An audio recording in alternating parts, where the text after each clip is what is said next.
controls of the Nintendo Entertainment System. You're playing with power. The Nintendo Entertainment System.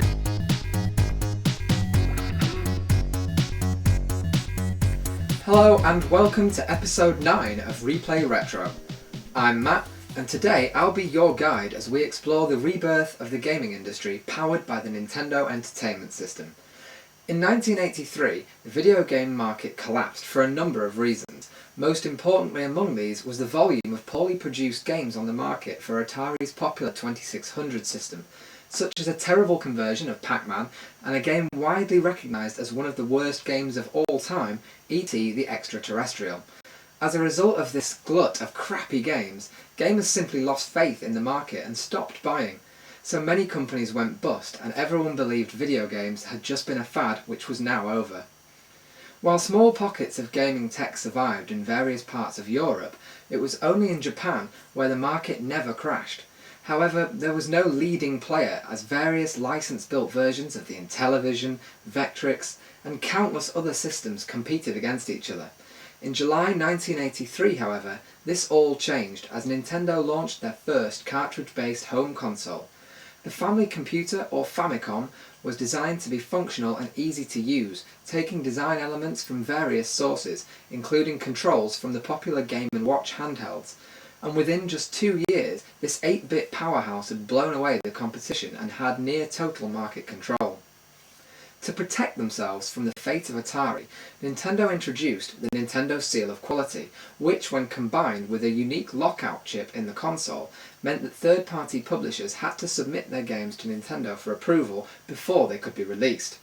As such, Nintendo were able to filter out the vast majority of poor-quality games or those containing questionable content, with only a few unlicensed games slipping through the net. Nintendo's next challenge was to win over the Western audiences who were still reeling from the video game crash, and at first it seemed they just wouldn't be able to even get their consoles into shops in time for Christmas, as retailers just weren't ready to trust a video game console again. To get around this, Nintendo redesigned the system in 1985 and changed its name to the Nintendo Entertainment System. They then positioned it as a toy rather than a video game, bundling it with a light gun and the robotic operating buddy. They then made a deal with the sales force from the Worlds of Wonder toy company to get NES consoles on the shelves of major toy stores alongside the Worlds of Wonder Christmas bestsellers Laser Tag and Teddy Ruxpin. Nintendo even offered to buy back any unsold consoles from the retailers. This risky tactic proved a success, and the NES had fantastic sales over the Christmas season. The following years continued to be good to Nintendo as they sold more and more consoles and an incredible number of games, including the first installments of the now well-known Mario, Final Fantasy and Zelda series. By Christmas 1987, Teddy Ruxpin and Laser Tag were gone.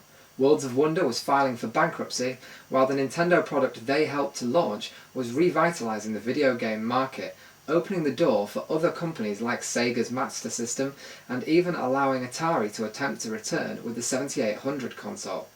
The video game crash was finally over, and it seemed that video games were back to stay, and the rest, as they say, is history.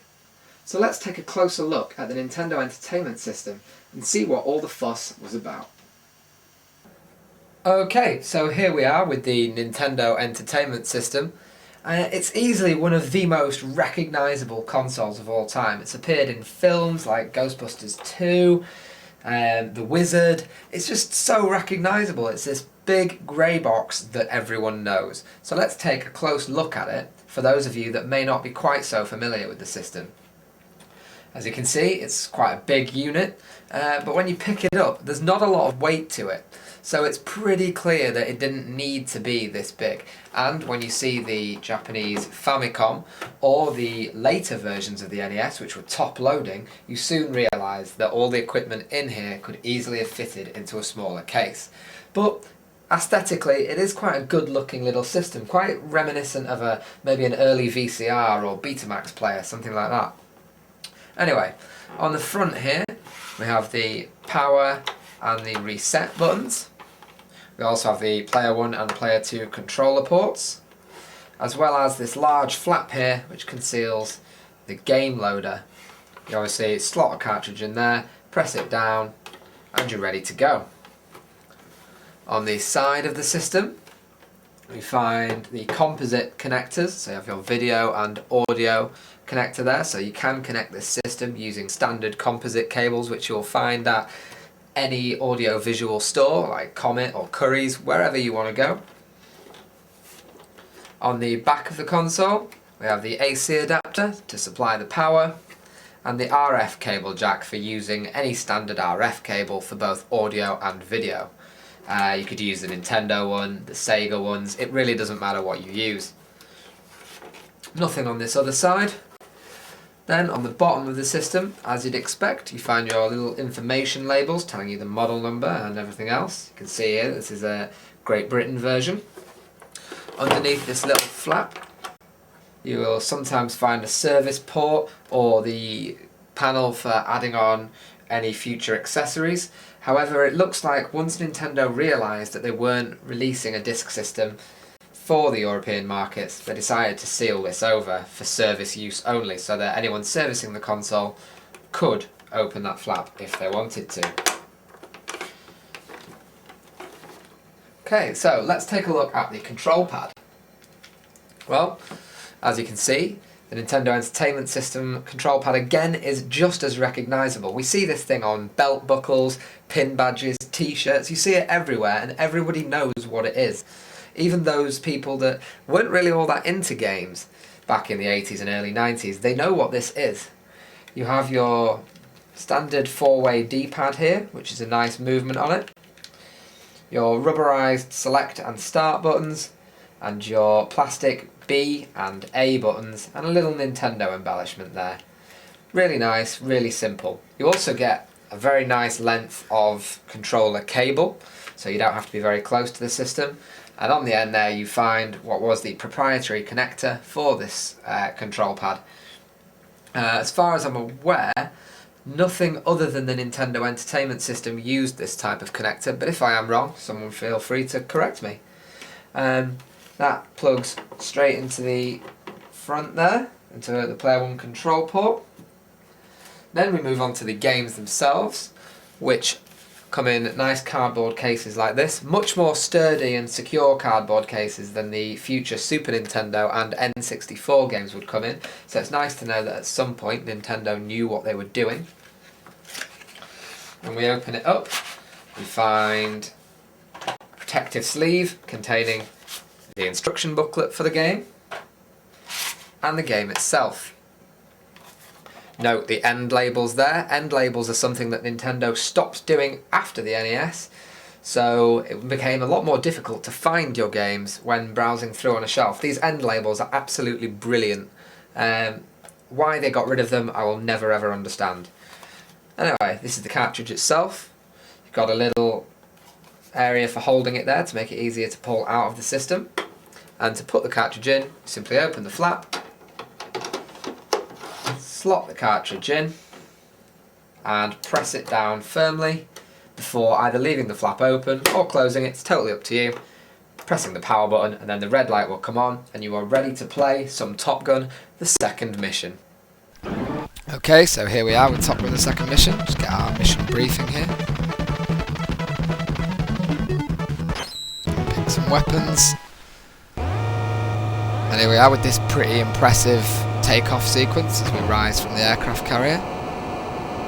For people that would just finished playing with 2600s and other such systems before the video game crash, graphically this must have looked incredible because there was nothing like this before on the home systems. So here we are, pretending to be Maverick. We can fly around, we can loop the loop, we can do all kinds of stuff. And the general objective of the game here is to pretty much just shoot everything without being shot yourself. After every mission, you have to land safely on an aircraft carrier, which is actually quite difficult. This second version of the game, the second mission obviously, includes one major feature that the first version didn't, which is multiplayer against each other, so you can go split screen against your friend, which is pretty cool. Nice dogfight against a friend. It's a fun game, and one that at some point actually we will definitely have to review in the future. I've forgotten how good this game was. I do remember there is a few annoying little things on it though, like there's a section where you have to fly through a wooded area dodging trees, and I could never help but think, why aren't I just flying over these trees? I just got hit there. Get back in. Yeah, I just fly over the trees. Although, later on there is also a bit where you're flying through a storm and you're dodging bolts of lightning. That's amazing. Some of the bosses on this game are very good as well. There's an attack helicopter and even an armed shuttle. Ah, been hit again. No good that. But yeah, an armed space shuttle is definitely a good enemy. Okay, so next up here is Super Mario Bros. 3. This is a massive graphical step up from the first Super Mario Bros. Very impressive game. For those of you unfamiliar with the game, there are several worlds represented by the map screens, like the one you saw just a moment ago, and within each world there are several levels, like this one, which you play through, obviously, to unlock later levels and eventually defeat that world and move on to another world.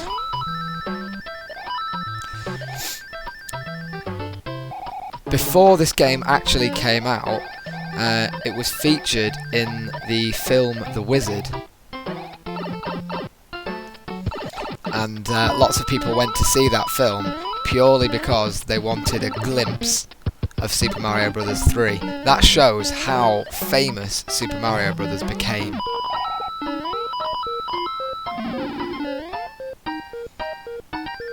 People were actually going to see a film just because they wanted to see the game. And it is actually a really good film. If you get a chance to see The Wizard, you really should. Okay, so here we are back at the map screen and going into the next level. This is actually my favourite Mario game ever. Just because of some of the power-ups. You can see here I've got the raccoon tail type thing, which enables you to fly, and you can also whip your enemies with it, as well as blocks, like that one there. Oh, there you go, I can get in here. A little secret. There you go. Get some bonus coins. There's also a suit which enables you to turn into a statue, so that you can't be hurt. That's another good one. Ah, can't believe that got me. There's also the frog suit, which enables you to swim better, as well as obviously the return of old favourites like the fire flower. And of course the star here. As well as picking up the power-ups in-game, you can actually collect them from shops. And that's the end of level 2. The 8-bit Nintendo console is clearly an important part of gaming history, resurrecting the industry and allowing it to blossom into the giant it has become today. Games for the system were still being made in 1994, even though the 16-bit Super NES came to the West in 1991. There was also a wide range of accessories, including the Power Glove controller, and the Mindscape piano, and even a 4-player adapter, most commonly used in sports games.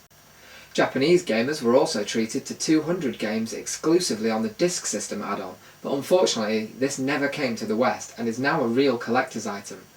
In 2009, IGN named the Nintendo Entertainment System as the greatest video game console in history, and even if you don't agree, it's easily one of the most important.